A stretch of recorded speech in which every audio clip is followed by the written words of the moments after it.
Dalam upaya mengurangi emisi karbon, Eropa telah mengambil langkah awal dalam elektrifikasi armada kapalnya. Negara-negara di Eropa sangat bergantung pada transportasi feri. Hal ini dikarenakan kondisi geografis yang ada di negara-negara Eropa. Akan tetapi penggunaannya juga memiliki dampak negatif terhadap lingkungan seperti emisi karbon. Salah satu negara di Eropa yang memimpin dalam elektrifikasi kapal lautnya adalah Norwegia sejak tahun 2015. Norwegia sendiri merupakan negara dengan penggunaan feri yang terbesar di dunia. Dengan sumber daya hidroelektrik yang melimpah, Norwegia mengembangkan kapal bertenaga listrik, dan pada tahun 2015 mereka membuat feri ringan yang berjarak tempuh pendek yang bernama The Ampere. The Ampere merupakan kapal feri bertenaga listrik pertama di dunia yang menghubungkan persimpangan sepanjang 5,7 km. Setiap harinya The Ampere melakukan perjalanan sekitar 34 trip per hari, dan setiap tripnya membutuhkan waktu sekitar 20 menit. Dengan panjang 79 meter, lebarnya 21 meter, kapal ini mampu membawa sebanyak 360 penumpang dan 130 mobil. Dengan pemanfaatan tenaga listrik, bisa menghasilkan suara yang lebih minim, dan penggunaan kapal elektrik juga membuat biaya pemeliharaan lebih rendah. Kemudian selain itu, kapal juga bisa bertahan 3 kali lebih lama dari kapal yang berbahan bakar fosil. The Ampere memiliki motor elektrik 450 kW, kemudian ditenagai baterai lithium-ion, dan untuk baterainya dapat diisi ulang dalam waktu 10 menit pada stasiun pengisian daya. Awalnya Norwegia hanya memiliki 2 feri bertenaga listrik yang sepenuhnya telah beroperasi, lalu pada tahun 2018 mereka meluncurkan 10 unit feri elektrik. Kemudian bertambah menjadi 60 pada tahun 2021, dan saat ini Norwegia memiliki sekitar 100 kapal feri elektrik. Di antara banyaknya kapal elektrik itu, terdapat yang terbesar yang bernama Basto Electric. Basto Electric menempuh rute feri sekitar 10 km antara Moss dan Horten. Rute tersebut merupakan rute feri tersibuk di Norwegia. Tiap tahunnya 3,8 juta penumpang serta 1,8 juta kendaraan diangkut melalui jalur ini. Dengan pemakaian feri elektrik, selama tahun 2022, emisi pada rute feri ini dapat berkurang sebesar 75%. Basto Electric memiliki panjang 142 meter, lebarnya 20 meter, serta sanggup membawa 600 penumpang dan 200 mobil. Dilengkapi dengan baterai berkapasitas 4,3 MWh, sehingga membuatnya sebagai feri bertenaga listrik yang sepenuhnya dan terbesar di dunia. Basto Electric dibuat di galangan kapal Sevin di Turki. Dalam pembuatannya, membutuhkan setidaknya 4.000 orang pekerja. Pembuatan kapal ini dimulai pada tahun 2019, kemudian diluncurkan pada tahun 2020 untuk proses sea trial.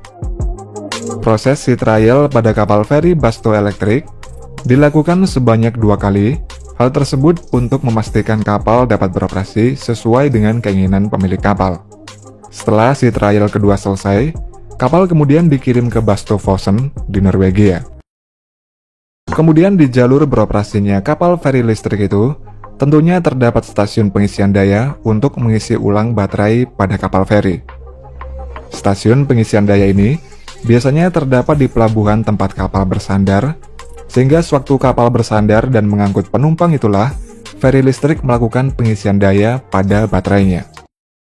Untuk sistem pengisiannya, juga telah menggunakan sistem otonom, sehingga saat kapal berada di dermaga, awak kapal tidak perlu turun kapal dalam melakukan proses pengisian daya.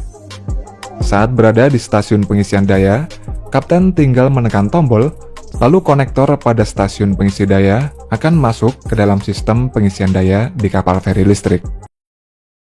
Dalam pengisian daya tersebut, prosesnya membutuhkan waktu antara 6-10 menit tergantung kapasitas baterai kapal.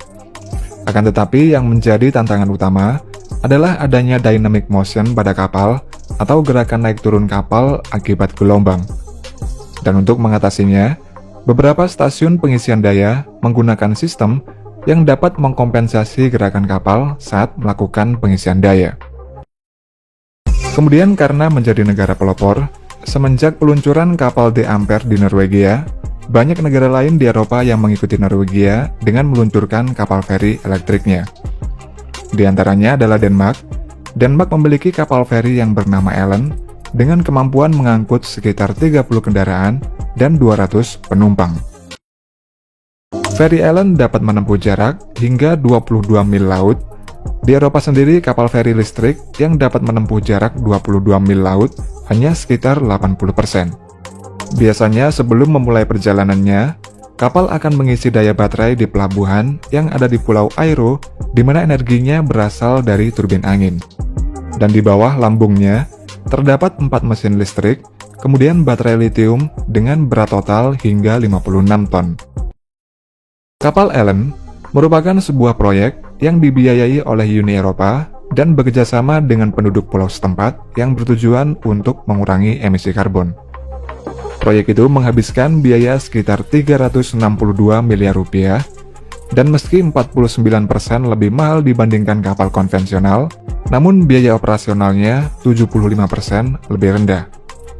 Dan seperti mobil listrik, Feri Ellen tidak terdapat generator berbasis minyak saat beroperasi. Kapal akan menyimpan sejumlah energi di setiap ruang baterainya. Sehingga ketika arus listrik padam karena alasan tertentu, kapal masih dapat berlayar. Swedia juga memiliki kapal feri yang tidak kalah canggih. Baru-baru ini Swedia meluncurkan Candela P12 yang diharapkan menjadi standar baru moda transportasi bersih di Swedia yang terkenal dengan sistem kanal airnya. Candela P12 merupakan feri listrik hidrofoil pertama di dunia yang dapat bergerak dengan kecepatan tinggi tanpa menimbulkan suara dan dapat mengapung 1 meter di atas permukaan air. Dengan konsep hidrofoil tersebut, penggunanya dapat menghemat 80% konsumsi energi dibanding kapal konvensional. Candela memiliki panjang 12 meter, lebarnya 4,5 meter, serta mampu menampung 30 penumpang dan dapat bergerak hingga kecepatan maksimal 30 knot. Candela lebih cepat dari feri listrik lain di dunia. Hal ini tak lepas dari penggunaan sayap hidrofoil serat karbon, dan saat ini Candela masih dalam tahap pengujian. Rencananya akan beroperasi pada Juli 2024 mendatang sebagai bagian proyek percontohan selama 9 bulan. Kapal digunakan untuk memangkas waktu perjalanan dari yang semula 55 menit menggunakan transportasi umum konvensional menjadi hanya 25 menit saja.